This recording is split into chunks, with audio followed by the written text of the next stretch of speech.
Hey friends, I made this classic American goulash for supper the other night and I'm going to show you how I made it. This one takes me right back to my childhood.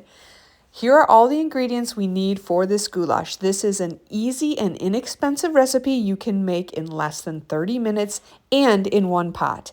We're going to dice up 1 onion and 1 green pepper. I'm also going to show you how to make this stretch if you need to for a larger family. Over in our pot, we're going to add in 1 pound of ground beef. This recipe is very easy to double, so if you wanted to use 2 pounds, that's fine as well. We're going to use our kitchen chopper and chop this apart. Now mine was a little bit frozen, but that's okay. And then we're going to add in our onions and peppers. We're going to cook this on the stove until that meat is browned and those onions and peppers are nice and tender. And here's where we're going to add in our seasonings. Now, really, you can season this to your personal taste, but here's what I added. A little bit of salt, a little bit of pepper. I did add in 1 clove of garlic. I love this crushed garlic from Trader Joe's, but you can definitely just use a garlic powder or a garlic salt.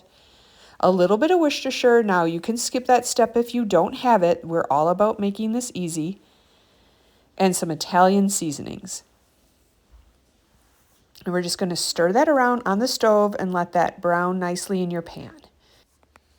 And now you can see this is getting nice and browned on the stove. We're going to add in 1 can of stewed or diced tomatoes.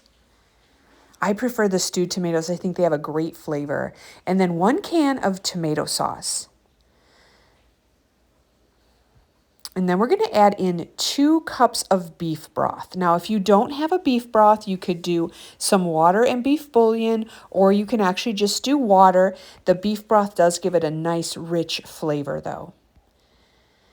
And then we're going to let this come to a bit of a simmer on the stove. And once that is simmering, we're going to add in 1 cup of elbow macaroni. Here is where you can stretch it. If you have a larger family and you want to stretch this meal, you can actually put in 2 cups of elbow macaroni.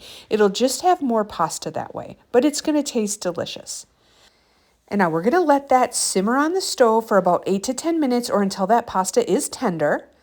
And then we're going to stir it together, and you can see here that pasta soaked up all those extra juices. Everything is nicely combined. We're going to serve it up in a bowl just like we had it when I was a kid with a slice of buttered bread. This is such an easy and delicious one-pot meal, under 30 minutes. You must try this if you haven't already. American goulash.